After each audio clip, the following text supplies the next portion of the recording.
이기입니다.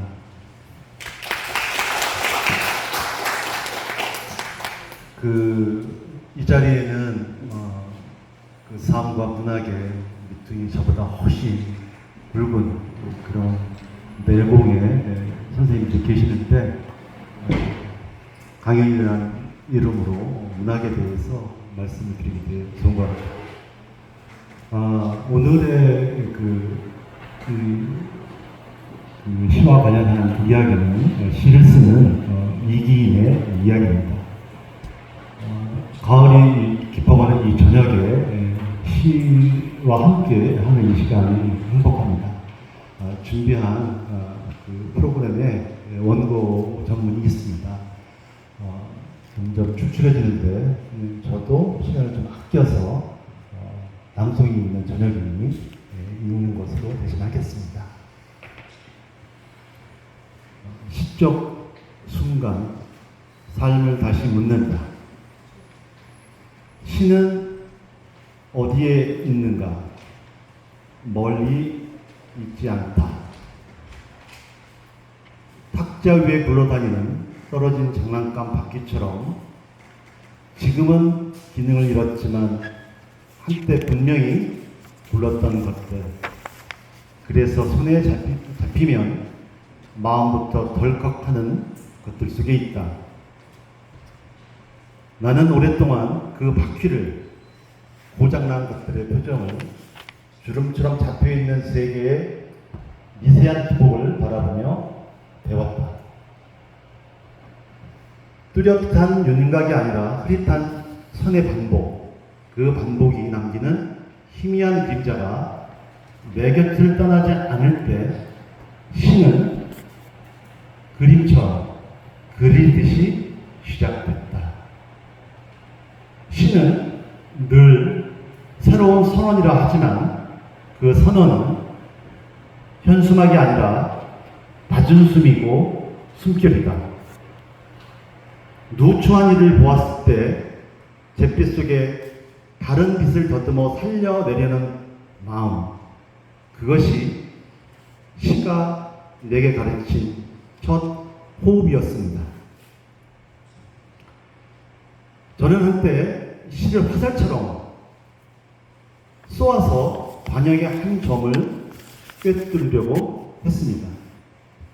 그러나 시간이 지나자 관역은 움직이는 풍경이 되었고 화살촉은 길어지는 여백 앞에서 힘을 잃었습니다. 그때 알았습니다.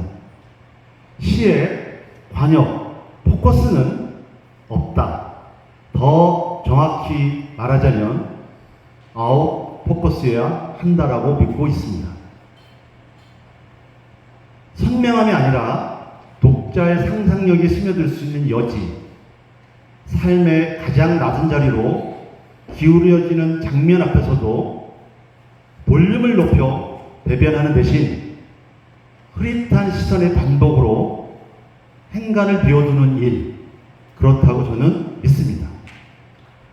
고통을 전면화하는 대신 고통이 지나는 속도를 따라가며 줄기에 멈춘 햇빛처럼 잠시 환하게 머무는 일, 그런 어떤 한 순간이죠. 그 느린 속도감 속에서만 시는 타인의 삶을 소비하지 않고 곁에 있다고 생각합니다. 저는 20대 때 이런 얘기를 들었습니다. 시를 열심히 잘 쓰고 싶었어요. 그래서 생활에 일면을 접어두고 오직 시 쓰는 시간에만 몰두한 적이 있었죠. 그런 생각을 갖고 있었을 때 한 출판사에 인연이 있는 시인이 문득 그런 말씀을 하셨어요. 다른 일을 다 놔두고 시만 쓰는데 저를 적용하는 표현이 좀 보태졌겠죠. 남들도 다 할 수 있는 일이 아닌가, 이런 말을 들려주었습니다. 마지막에 방금 전에 읽은 시는 타인의 삶을 소비하지 않고 곁에 산다는 것, 시라는 이름으로 무한히 감동적인 순간을 만들어내고 그 누군가의 고통을 덜어주고 희망을 주는 일들이 간혹 있습니다. 하지만 시집을 내고 문학과 더불어 하는 시간을 보낸 저로서는 시는 타인의 삶을 소비하지 않고 곁에 서는 그 순간이 더욱 위대하지 않은가, 이런 생각을 해봅니다. 제 등단작은 나와 있는 자료집에 있는 것처럼 기업 방직 공장의 소녀들입니다. 2000년대 응모작 가운데 사실은 공장 이야기는 좀 진부할 수도 있습니다. 하지만 저는 투고를 할 때, 물론 다수의 작품을 투고하지만 이 작품이 당선작으로 선해질 거라고는 생각하지 않았습니다. 참고적으로 심사를 맡은 선생님은 정현정 선생님과 신경림 선생님이셨습니다.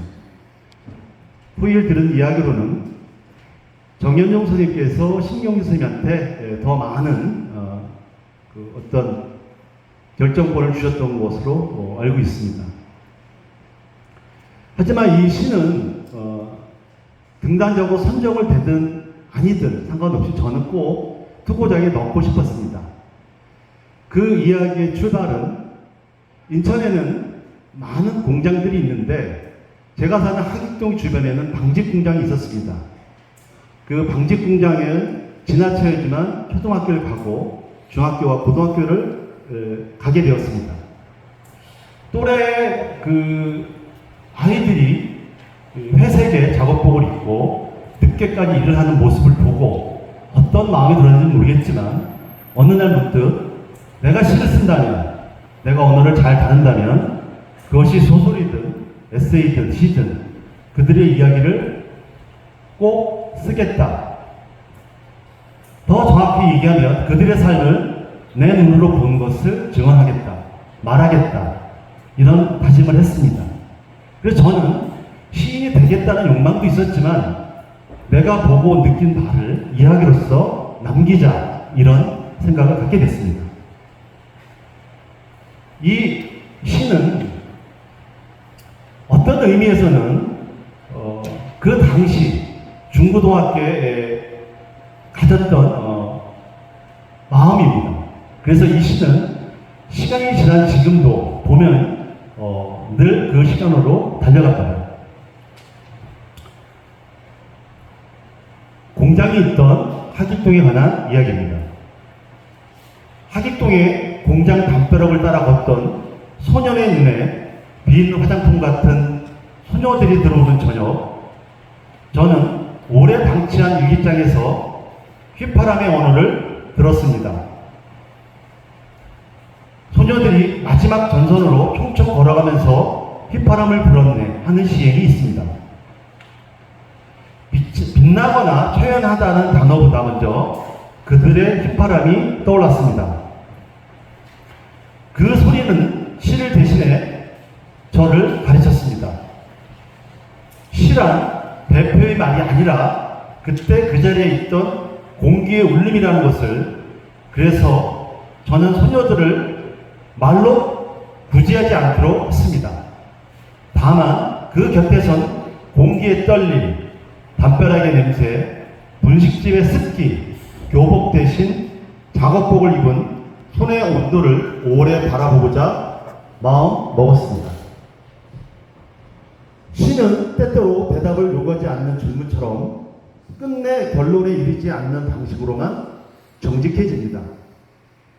그 깨달음이 있던 사연을 소개하겠습니다. 등단하고 몇 해가 지났습니다. 청송교도소에서 집으로 우편이 하나 날라왔습니다.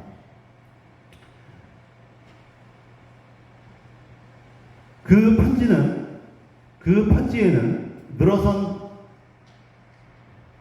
늘어진 검열선 사이로 삐뚤삐뚤 피어난 볼펜의 꽃이 있었습니다. 그 편지의 첫 문장은 지금은 봄이군요 하는 문장으로 시작됐습니다. 이 내용은 제가 태어나 처음으로 난 모르는 사람한테 받은 편지였는데 그 내용을 축약하자면 이런 내용입니다. 당신의 시를 신문에서 봤다. 나는 교도소에 수감되어 있는 사람이다. 내 꿈은 좋은 시인이 되는 것이다. 이런 내용이었습니다. 저는 그 편지를 받고 가끔 이런 생각을 합니다. 시가 안 써지는데 이런 고통은 무엇일까? 그것을 잠시 피하고 싶은 마음도 있었습니다. 나는 창작의 고통을 투정할 수 없는 사람이고, 그는 자신이 생각하는 것을 마음껏 적을 수 없는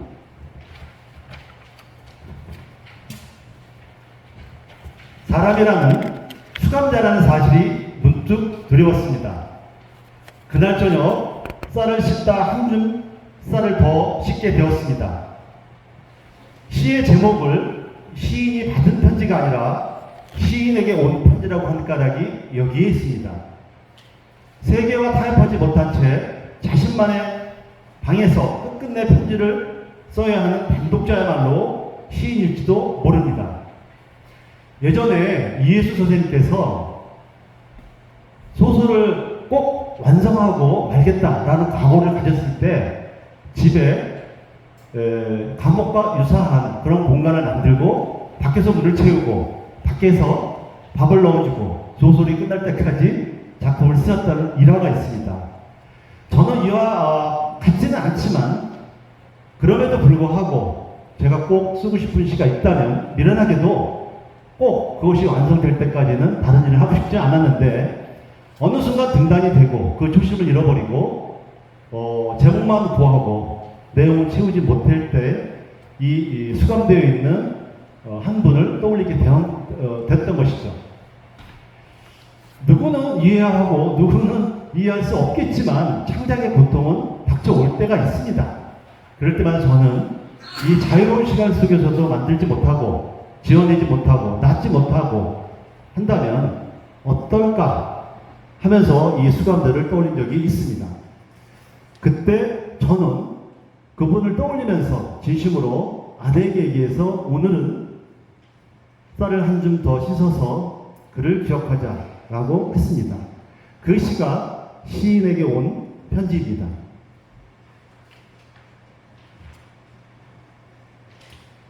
저는 시가 노동을 말할 때도 같은 마음이어야 한다고 믿습니다.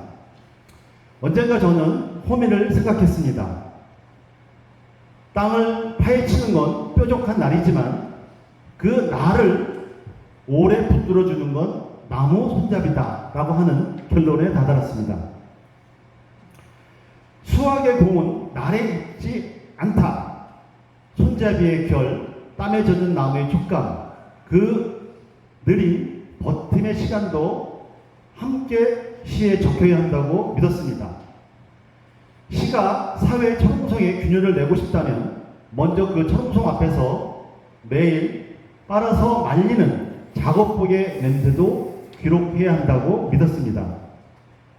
관습적 아픔의 이미지로 박제하지 말고 노동의 즐거움이 숨쉬는 시간을 함께 밝혀야 합니다. 시의 증폭은 고통의 과액이 아니라 구체의 미사임에서 온다고 믿습니다. 땅속에 뿌리로 내려가 숨을 맞추는 태도, 그것이 없다면 우리의 분노도 폐지어처럼 말라버릴 것입니다. 시의 시간은 에세이보다 오래, 수많은 절규의 가사보다 느리다고 믿습니다. 왜냐하면 시는 안 보이는 것을 본다가 아니라 보이는 것의 안쪽을 만져본다이기 때문입니다. 저는 그렇게 믿습니다. 밤에 잃어버린 시를 찾지 못해 낮잠을 청하고 그 잠이 밤으로 이어지는 날들이 종종 있었습니다. 그때 꿈속의 목소리는 늘 아픕니다. 꿈에서조차 아픈 목소리는 현실에서 더 아파야 한다고 다그친 시절이 있습니다. 그래서 시는 반짝이는 구호보다 반복해서 듣는 음악처럼 고개를 끄덕이는 습관에 가깝습니다. 섬세하게 꿈꾸지 못하는 사람은 섬세하게 고개를 좌우로 흔들지 못한다고 믿습니다. 시는 그 흔들림의 훈련이라고 믿습니다. 좌우로 고개를 돌리며 매번 같은 풍경 속에서 다른 빛의 각도를 찾아내는 일, 그 아웃포커스의 습관이 우리를 타자에게로 데려간다고 믿습니다. 그 다음의 시는 꿈속에서도 물소리 아프지 마라라는 시인데 요거는 뭐 잠시 짧은 시니까 한편 읽도록 하겠습니다. 꿈속에서도 물소리를 따라간다. 한낮에 떠내려가지 못한 나뭇잎이 비로소 떠내려간다. 물소리가 물소리를 데리고서 간다. 온몸이 부서지는 아픔을 데리고서 간다. 꿈속에서도 물소리 아프지 마라. 다음은 제가 시를 쓸 때 무용하다는 어떤 고민이 한번 있었는데, 이것은 그 시인의 마음에 잘 들어서 더 쓰게 되는 경우가 있고, 어떤 거는 시로 좀 늘어나서 배제되는 어떤 시에 관한 이야기였습니다. 그리고 사물에 관한 이야기였고,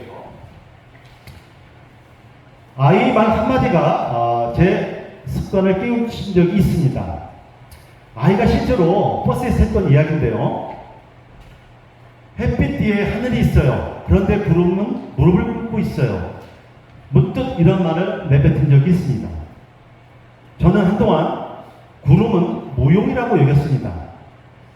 그러나 아이 곁에서 무릎을 꿇었던 구름이 무릎을 펴고 일어나서 걸어가야라는 말이 나왔을 때 모용했던 것은 저희 마음이었다는 것을 알게 됐습니다.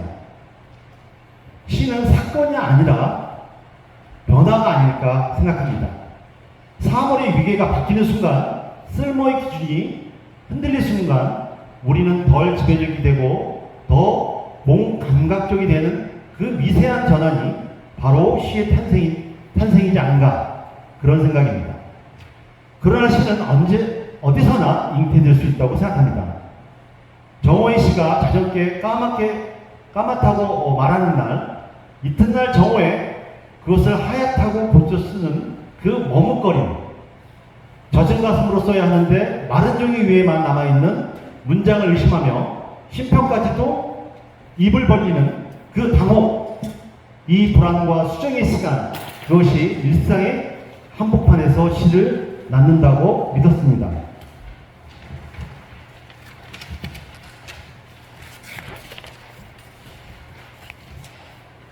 시의 윤리는 무엇인가? 저는 자주 과잉의 빛을 경계합니다. 시는 누군가를 구제할 수 없고 또 그래야만 한다고 믿지 않습니다. 사실 여기에 다다르기까지는 많은 생각을 지우고 저는 도착했다고 생각합니다.